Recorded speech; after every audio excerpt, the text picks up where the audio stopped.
Nusa Penida sebenarnya berasal dari kata Nusa yang artinya pulau, sedangkan kata Penida berasal dari kata Pandita, atau pendeta atau Brahmana utama. Sebenarnya Pandita yang dimaksud adalah Hyang Pasupati atau Batara Siwa sebagai Raja Pandita seluruh jagat. Batara Siwa diyakini turun menuju wilayah tersebut pada tahun Saka 50 dan berstana di Gunung Mundi, disertai permaisuri beliau Dewi Uma. Beliau kemudian menjelma menjadi manusia sakti tanpa tanding, tahu akan segala macam ilmu sastra dan mahir dalam segala macam kepintaran. Singkat katanya beliau menjadi seorang pendeta besar bernama Dukuh Jumpungan. Inilah awal di mana Pulau Pendeta atau Nusa Pandita yang lama-kelamaan menjadi Nusa Penida. Sedangkan istri dari Dukuh Jumpungan yang merupakan penjelmaan Dewi Uma bernama Ida Batarini Puri. Pada tahun Saka 90, Batarini Puri melahirkan putra perkasa bernama Imerja. Setelah dewasa, Imerja sama saktinya dengan ibu dan ayahnya. Sama-sama memiliki kedikjayaan yang begitu besar dan gemar akan tapa. Ketika dewasa, Imerja menikah dengan seorang gadis dari Loka bernama Niluna yang turun ke dunia pada tahun Saka 97. Niluna juga senang akan tapa brata. Tempat di mana beliau melakukan yoga kini disebut sebagai Pura Batu Banglas. Dari pernikahan mereka, maka lahirlah seorang putra yang sakti bernama Irenggan. Beliau lahir pada tahun Saka 150 dan beliau menikah dengan Nyi Merahim yang lahir pada tahun Saka 160. Irenggannya amat sakti, gemar akan tapa, memiliki perahu anugerah dari Dukuh Jumpungan. Dengan perahu itulah Irenggan menabrak Pulau Nusa hingga terbelah menjadi dua bagian, yang besar bernama Nusa Gede dan yang kecil bernama Nusa Cenik. Nah, sekarang beliau ingin menguji perahu dan saktinya kepada rakyat Bali. Maka berlayarlah Irenggan dan mendarat di desa Padang yang sekarang dikenal dengan nama Padang Bay, dan di sana beliau banyak membuat ketakutan rakyat Bali. Anak buah Irenggan banyak menteror masyarakat di sana dan membawa wabah berupa hama dan banyak menyerang tanaman. Hingga berlarilah masyarakat Bali menuju tempat junjungan mereka, yakni Gunung Agung. Ida Batara yang Tolangkir tak berkenan dengan kejadian ini. Kemudian beliau melumpuhkan penyakit yang dibawa oleh Irenggan. Irenggan yang menikah dengan Nyi Merahim memiliki dua orang anak.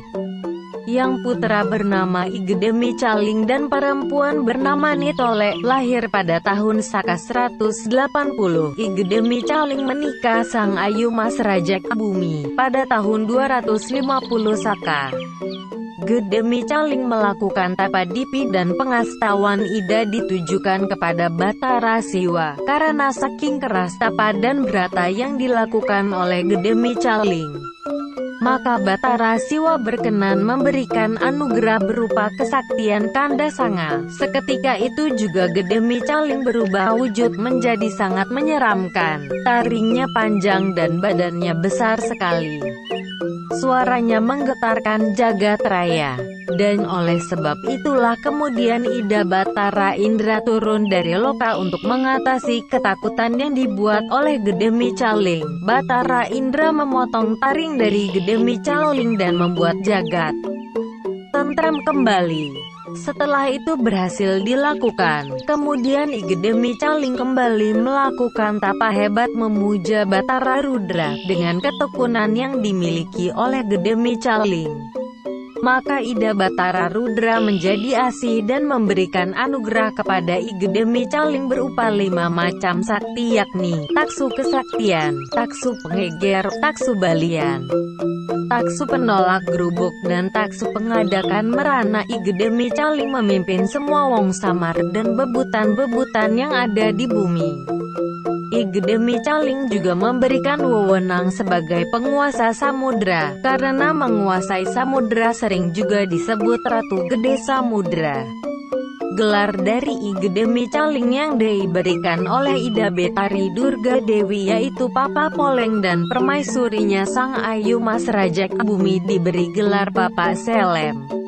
I Gede Ratu Micaling Moksa Dipet dan istrinya Moksa Dibias Munte. Keduanya sekarang sebagai penguasa bumi Nusa Penida dan dapat wewenang sebagai penguasa kematian.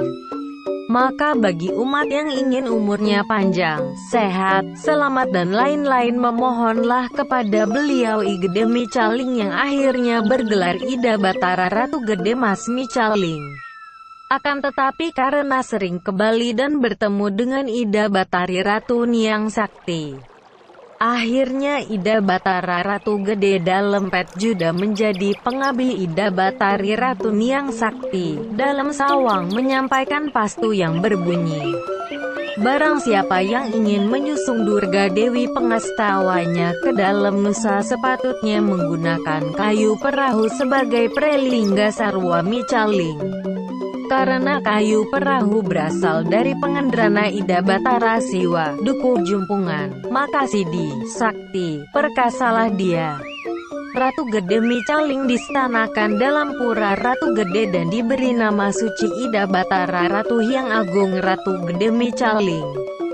Seluruh sakti yang berupa 5 macam taksu tadi adalah hal-hal yang menjadi gegambelan Ida Batara, jadi tidaklah mengherankan jika banyak tapakan, balian, jaro dalang, topeng, dan pendekun Kuisesan melakukan tirakat untuk menyenangkan hati Ratu Gede Micaling agar menerima berkat yang mereka inginkan. Tidak ada satupun balian yang kalah. Tidak ada satu penekun ilmu Kuisesan yang kasar jika sudah mendapatkan anugerah dari Ida Batara Gede Micaling. Semuanya akan sidi mandi, sidi mantra dan sidi ngucap. Pelinggi beliau adalah ada di Pura Ratu Gede dengan ciri yang berbeda dari pura-pura lain yang terdapat di wilayah Pit. Seluruh busana pura atau wastra pura berwarna poleng, dari Candi Bentar, Apit Lawang, hingga pelinggi utama, semuanya poleng. Itulah cirinya Pura Ratu Gede Micaling, menurut mitologi. Hujan di wilayah Klungkung dan sekitarnya adalah ada di bawah penguasaan Ratu Gede Micaling. Jadi kepada tukang terang dan pawang hujan, jika ingin sukses berkecimpung pada profesinya, maka jangan abaikan pemujaan kepada Ratu Gede Micaling dalam Nusa.